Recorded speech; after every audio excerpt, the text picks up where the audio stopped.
आइए बात करते हैं करुण रस और हास्य रस के बहुविकल्पीय, जो इस साल 2023 के लिए आज बिल्कुल लास्ट डे है इसका, जिसके लिए बहुविकल्प बन रहे हैं। तो सुन लीजिएगा, हास्य रस का स्थायी भाव क्या होता है? हास्य रस का स्थायी भाव हास होता है। ठीक है, इसका ऑप्शन सेकंड सही है। शोक किस रस का स्थायी भाव है? शोक किस रस का स्थायी भाव है? शोक करुण रस का स्थायी भाव है। नेक्स्ट क्वेश्चन, हास्य रस में विनोद का भाव क्या देखकर जागृत होते हैं? हास्य रस में विनोद के भाव किसी की आकृति को देखकर, किसी की वेशभूषा को देखकर, किसी की चेष्टा को देखकर, इन सबको देखकर हास्य के भाव जागृत होते हैं। कौन सा संचारी भाव हास्य रस का नहीं है? भैया उन्माद जो है ये हास्य रस का नहीं है। नहीं तो जब हास्य रस होता है तो चपलता भी आती है, कंपनता भी आती है और उत्सुकता भी आती है, लेकिन उन्माद नहीं आता। आगे चलते हैं, किसी की विचित्र आकृति, वेशभूषा अथवा चेष्टा को देखकर हृदय में उत्पन्न विनोद के भाव को क्या कहते हैं? विनोद के भाव को उत्पन्न हास्य रस कहते हैं। किसी की आकृति, किसी वेशभूषा या किसी कथनी को पढ़कर, पठनी को पढ़कर, वर्तनी को बोलकर, दृश्य को देखकर मन में जो विनोद के भाव उत्पन्न होते हैं उसे हास्य रस कहते हैं। तो इसका अगर वो कह रहा है कि किसी की विचित्र आकृति हम देखकर हंसते हैं, वेशभूषा को देखकर हंसते हैं या चेष्टा आदि को देखकर क्या करते हैं? मन में विनोद के भाव उत्पन्न होते हैं, अर्थात हंसी आती है, तो उसे कौन सा का रस कहते हैं? हम हास्य कहते हैं। ठीक है, नेक्स्ट क्वेश्चन है, किसी प्रिय वस्तु अथवा व्यक्ति के विनाश से उत्पन्न दुख की संवेगात्मक स्थिति को क्या कहते हैं? भैया यहाँ पे दुख आ गया तो दुख का मतलब है इसमें आएगा करुण रस। ध्यान रखना, जहाँ पे भी दुख आ जाए वहाँ करुण रस। इसी तरीके से दूसरा कह रहा है वो कि करुण रस का आलंबन विभव क्या होता है? भाई विनिष्ट वस्तुएं, यानी कि किसी का गलत हो जाना ही विनिष्ट वस्तुएं जो है वो करुण रस का होता है। फिर करुण रस का स्थायी भाव क्या है? भैया शोक जो है वो करुण रस का स्थायी भाव है। शोक जो है वो करुण रस का स्थायी भाव है। नेक्स्ट है, हांसी हांसी बुझ देखी दूल्हा दिगंबर को, पहुनी जो आवे हिमाचल के देखिए, हांसी हांसी बुझ देखी दूल्हा दिगंबर को, पहुनी जो आवे हिमाचल के उछल में, शीश पर गंगा हांसे भुजनी भुजंग हांसे को ही हास दयो नंग के विवाह में। इसमें बार बार हंसी, ठीक है, हंसी आ रहा है, हासे आ रहा है, तो इसका मतलब ये कौन सा रस है? हास्य रस। ठीक, नेक्स्ट आता है, तात ही तात पुकारी पूरे भूतल व्याकुल भरी। जहाँ पे भी ये व्याकुल आ गया, ठीक है, चलत न देखी पौ तो ही तात न रमी सुपौ मोही। जहाँ पे भी व्याकुल आ गया तो इसका मतलब क्या है? इसमें कौन सा रस होगा? इसमें शोक होगा। और रस कौन सा होगा? इसमें करुण रस होगा। ठीक है, जहाँ पे भी शोक आ जाता है। सुर मयूर नाचत नगन लखित हलधार का स्वांग, हांसी हांसी गोपी फिर हांसी मनु पियासी भांग। अब इसमें फिर हांसी आ गया तो कौन सा अलंकार, वो कौन सा रस होगा? ये हास्य रस होगा। कौन सा रस होगा? हास्य रस होगा। नेक्स्ट है, निम्नलिखित में से कौन सा रस उदाहरण है? मतलब करुण रस का उदाहरण है। भैया करुण रस का है, ब्रज के बीरी लोग दुखारे, ये करुण रस का उदाहरण है। नेक्स्ट आ जाता है आपका, किस रस के प्रिय व्यक्ति अथवा वस्तु के विनिष्ट होने का दुख होता है? करुण रस में व्यक्ति के विनिष्ट होने का डर रहता है। नेक्स्ट है, राम राम कही राम कही राम तने परिहारी रघुपति रऊ गौ सुरधाम। अब ये सुरधाम चले गए अर्थात मर गए तो कौन सा रस आएगा? करुण रस। लास्ट है, जो ही देखी बैठ नारद फूली सो दिस देही ना विलोक भूली, पुनि पुनि मुनि उकसाही अकुलाई देखी दास हर गन मुस्काई। इसमें कौन सा रस है? इसमें हास्य रस आएगा। ठीक है, क्योंकि इसमें मुस्कुराहट आ गई है, मुस्काही ये शब्द आ गया है तो इससे क्या आएगा? हास्य रस आएगा। अब चलिए अलंकार की बात करते हैं। अब आते हैं इसमें अलंकार की परिभाषा की बात नहीं बल्कि उनके बहुविकल्पों की बात करते हैं, क्योंकि ये भी इम्पोर्टेंट है। काव्य की शोभा बढ़ाने वाले तत्वों को क्या कहते हैं? काव्य की शोभा बढ़ाने वाले तत्वों को अलंकार कहते हैं। अलंकार का शाब्दिक अर्थ क्या है? अलंकार का शाब्दिक अर्थ है आभूषण। क्या अर्थ है? आभूषण। नेक्स्ट है कि शब्द अलंकार किस पर आधारित होते हैं? शब्द अलंकार शब्दों पर आधारित होते हैं। नेक्स्ट है, अर्थ अलंकार किस पर आधारित होते हैं? अर्थ अलंकार अर्थों पर आधारित होते हैं। फिर शब्द अलंकार का भेद नहीं है, शब्द अलंकार का भेद उपमा नहीं है। क्या नहीं है? उपमा अलंकार नहीं है। बंद कर लेते हैं। नेक्स्ट है, जहाँ किसी वस्तु की तुलना किसी दूसरी वस्तु से की जाती है वहाँ उपमा अलंकार होता है। जब किसी वस्तु की तुलना दूसरी वस्तु से की जाती है, ठीक है, अभी बताया था मैंने, जहाँ किसी वस्तु की तुलना किसी दूसरी वस्तु से की जाती है वहाँ कौन सा अलंकार होता है? उपमा अलंकार। जहाँ उपमा और उपमान में अभेद संबंध होता है वहाँ कौन सा अलंकार होता है? रूपक अलंकार।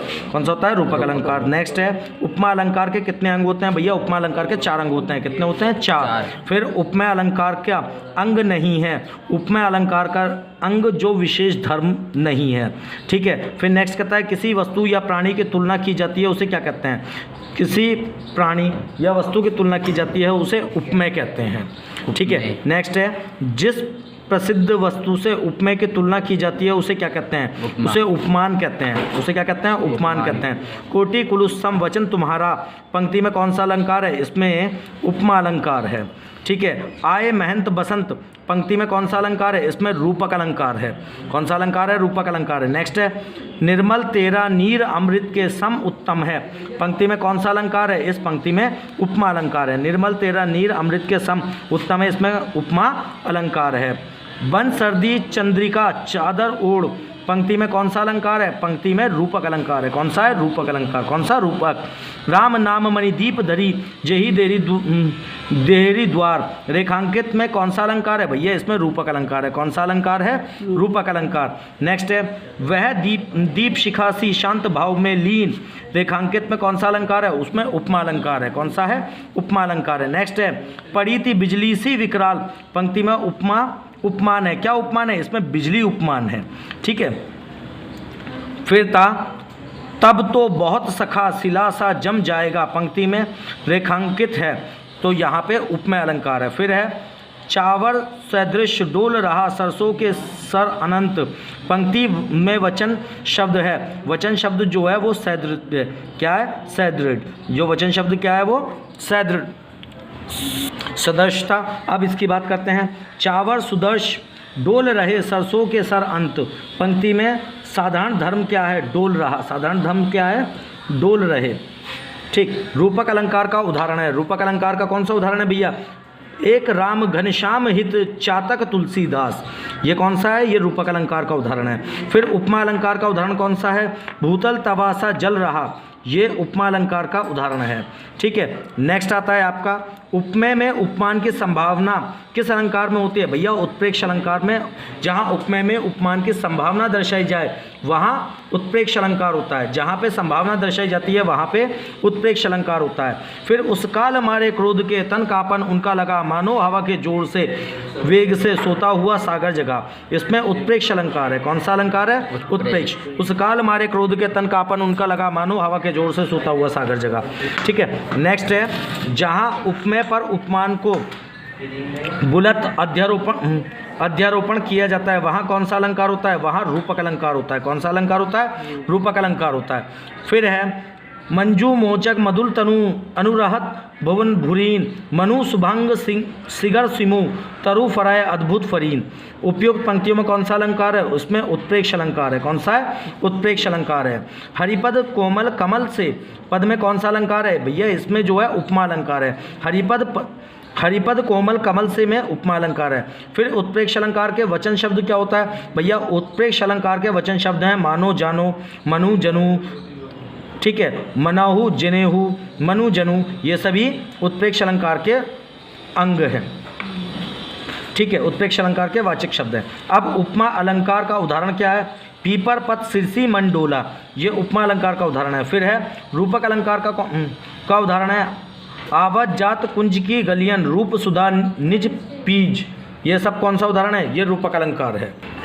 नेक्स्ट है एक रंभे उपवन था नंदन वंशा सुंदर पंक्ति में उपमान है, इसमें नंदन वन जो है वो उपमान है। जीवन तरु की महिमा न्यारी पंक्ति में कौन सा अलंकार है? इसमें रूपक अलंकार है। ठीक है, मुख बलरावी सम लाल होकर ज्वाला सा बोधित हुआ में कौन सा अलंकार है? इसमें उपमा अलंकार है। कौन सा है? उपमा अलंकार है। पयो जी मैंने राम रतन धन पायो पंक्ति में कौन सा अलंकार है भैया? इसमें रूपक अलंकार है। कौन सा है? रूपक है। पायो जी मैंने राम रतन धन पायो में रूपक अलंकार है। विधि कुलील कीने कुंचे घाट पंक्ति में कौन सा अलंकार है? इसमें भी रूपक अलंकार है। कौन सा अलंकार है? रूपक अलंकार है। हरिपद कोमल कमल से में पंक्ति में कौन सा अलंकार है भैया? इसमें उपमा अलंकार है। हरिपद कोमल कमल से में उपमा अलंकार है। सोहत ओढ़त पीठ पटु शाम सलोने गात मनो नीलमय सैल पर अब तु प्रभात में कौन सा अलंकार है? इसमें उत्प्रेक्ष अलंकार है। कौन सा अलंकार है? उत्प्रेक्ष अलंकार है। मनु विधि तनु अछु छावी स्वच्छ राखी काज दिगपग प्रोचन को करे भूषण पयनदाज। इसमें इसमें उपयुक्त पंक्ति में उत्प्रेक्ष का वचन शब्द क्या है? इसमें मनु है, क्योंकि मैंने अभी बताया था कि मनु और मनु तनु ये सब इसमें आते हैं। फिर मनु शिशि शेखर को अक्सा किया शेखर सतचंद, यह पंक्ति का उदाहरण है, यह उत्प्रेक्ष का उदाहरण है। उत्प्रेक्ष अलंकार का उदाहरण क्या है? दद्रु धनु चहु दिख सुनाई, यह उत्प्रेक्ष अलंकार का उदाहरण है। अब आते हैं रस के कौन कौन से उदाहरण होते हैं। देखिए, वर्ण गति विराम मात्रा एवं तुर्क आदि के नियमों से अवृद्ध रचना को क्या कहा जाता है? उन्हें छंद कहा जाता है। छंद में प्राय 4 पंक्तियाँ होती है, प्रत्येक पंक्ति को कहा जाता है, छंद का चरण कहा जाता है। देखो 4 पंक्तियाँ होती हैं और 4 पंक्तियों में 4 चरण होते हैं, प्रत्येक छंद में 4 चरण होते हैं, ठीक है। छंद के चरणों को कहा जाता है, छंद के चरणों को पद कहा जाता है। क्या कहा जाता है? पद। छंद के प्रत्येक चरण में उच्चारण करते समय मध्य या अंत में जो विराम लगता है उसे क्या कहते हैं? उसे यति कहते हैं। जो विराम लगता है उसे यति कहते हैं। जैसे माटी कहे कुम्हार से तू क्या रोंदे मोहि, तो यहाँ पे बीच में एक जो लगेगा, एक दिन ऐसा आएगा मैं रूंदूंगी तो यहाँ पे जो बीच में लगेगा उसे यति कहेंगे। जिस छंद के प्रत्येक चरण में एक समान मात्राएं होती हैं उस छंद को क्या कहा जाता है? उसको सम छंद कहा जाता है। जैसे चौपाई जो है ये एक सम मात्रिक छंद है, इसमें 4 चरण होते हैं और प्रत्येक चरण में 16-16 मात्राएं होती हैं। अब आता है सरोठा। सरोठा जो है ये अर्ध सम्मात्रिक छंद होता है। कौन सा मात्रिक छंद होता है? अर्ध सम्मात्रिक छंद। सरोठा और दोहा दोनों ही अर्ध सम्मात्रिक छंद हैं और सोठा दोहे का उल्टा होता है, यह दोहा सोठे का उल्टा होता है, कुछ भी कर सकते हो। दोहे छंद के विपरीत छंद होता है सरोठा, अभी बताया था मैंने। सरोठे के किस चरण में 13 मात्राएं होती हैं? तो सरोठे के दूसरे और चौथे चरण में 13-13 मात्राएं, पहले और तीसरे चरण में 11-11 मात्राएं। इसमें 4 चरण होते हैं, पहले और तीसरे चरण में 11-11 मात्राएं, दूसरे और चौथे चरण में 13-13 मात्राएं होती हैं। नेक्स्ट है बंधु अवध भूवाल सत्य प्रेम जो ही राम पद विचरुत दीन दयाल प्रीतु तन इव परिहेउ। इस पद में कौन सा छंद है? इसमें सरोठा है, क्योंकि इनकी मात्राएं गिनते हैं। देखिए 1 2 3 4 5 6 7 8, ठीक है, 9 10 11 12, तो यहाँ पे 11 मात्राएं आनी चाहिए, यानी कि 1 2 3 4 5 6 7 8 9 10 11, इसमें कितनी है? 11 मात्राएं हैं पहले, इसलिए ये क्या होगा? सरोठा होगा, क्योंकि पहले और तीसरे चरण में 11-11 मात्रा, दूसरे और चौथे चरण में 13-13 मात्राएं होती हैं। फिर आता है नेक्स्ट, सुनत मंगल बैन मैनव प्रमोद सुन पुलुक भरा शरद सरसों नैन तुलसी भरे सेन जल। ये भी सरोठा है, क्योंकि इसमें 1 2 3 तो ये हो गए, 4 5 6 7 8 9 10 और 1 अंक की बिंदी, इसलिए 11, तो इसमें कितनी मात्राएं होंगी? 11, तो यानी कि ये सरोठा है। फिर नील सरोवर श्याम सरसु अरु ब्रजी नयन करहु सो मम उर्धाम सदा क्षीर सागर शयन। अब इसमें भी वही गिन लेते हैं, 1 2 3 4 5 6 7 8 9 10 और 1 11, पहले और तीसरे चरण में 11-11 मात्राएं, दूसरे और चौथे चरण में 13-13 मात्राएं होती हैं, तो इसे क्या कहते हैं? इसे सरोठा कहते हैं। अब देखो, जिन आपुन तन स्वर्ण मेली तो पोय अग्नि में कीने उत्तम वर्ण तोय विश्वामित्र ये। इस पद में का छंद भी सरोठा है, इस पद का क्या है? सरोठा है। फिर है बंधु गुरुपद कुंज कृपा सिंधु नर रूप हरि महामोहतम पुंज जसु वचन रवि कर निकरी।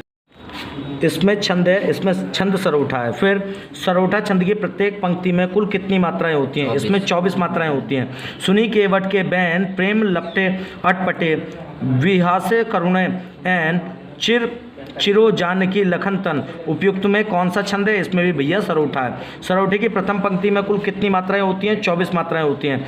रोला किस तरीके का छंद है? रोला जो है सममात्रिक छंद है। रोला किस तरीके का छंद है? सममात्रिक छंद है। किस छंद के प्रत्येक चरण में 24-24 मात्राएं होती हैं? रोले के प्रत्येक चरण में 24-24 मात्राएं होती हैं। रोले छंद में यति होती है, 11 और 13 मात्राओं पर यति होती है रोला छंद में। फिर है नव उज्ज्वल जलधार हर हरिकेशी सोहत बीच बीच छरत बूंद मणि मुक्तिमान अभिमान मोहत, इसमें भी रोला छंद है। फिर है रोले की प्रथम पंक्तियाँ, पहला चरण मात्रा की दृष्टि से किस छंद की प्रथम पंक्ति यानी कि पहले और दूसरे चरण के समान होता है, ये सरोटे के समान होता है। फिर रोला छंद का लक्षण क्या है, रोले छंद में 24 मात्राएं होती हैं, दो दो चरण में तुर्क होना जरूरी है और छंद के अंत में 2 गुरु और 2 लघु होते हैं, ये सभी। फिर जाति जाति हुई जिन्होंने भारतबाजी, निज बल से बल मेट विपटी मुकुल कुराजी, जिनके आगे ठहर सके न जंगी न जहाजी, ये वही प्रसिद्ध छत्रपति भूप शिवाजी। उपयुक्त पंक्ति में छंद है, उपयुक्त पंक्ति में रोला छंद है। लास्ट है कि प्रत्येक चरण में 11 और 13 मात्राओं पर यति होती है, तो किसमें होती है, रोले में। किसमें होती है, रोले। आगे जो देखते हैं, आगे हम करते हैं कि प्रत्यय वाला, क्योंकि इसी उपसर्ग और प्रत्यय वाले ये भी इसी में इंक्लूड कर दिया मैंने वीडियो, ताकि आप उनके बहुविकल्प सारे एक साथ मिल जाएं।